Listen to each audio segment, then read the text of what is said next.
ano yung na-clarify po para sa inyo? Anong mga main points na na-clarify po talaga?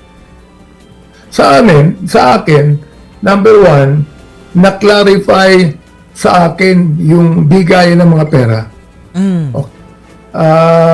Na-clarify sa akin yung pagbigay ng 25 million sa kanya na nakabili siya ng mga motorsiklo sapagkat sinabi niya, natatago ko pa ang mga dokumento. Natatago ko ang mga ORCR niyan.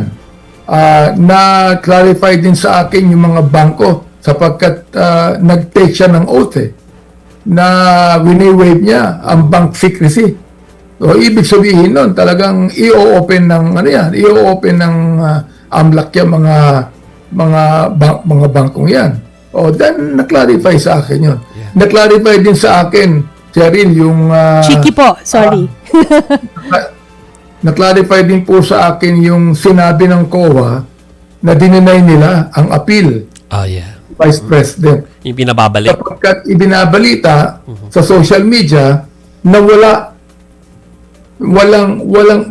walang tinatawag na kaso sa COA. Pero nakita namin sa COA na talagang in-affirm nila ang perang nagastos. In fact, hindi lang 73 million kundi 375 million. Oo. Although, syempre, may appeal pa. Pero yung appeal na gagawin ng Vice President would be in the Supreme Court.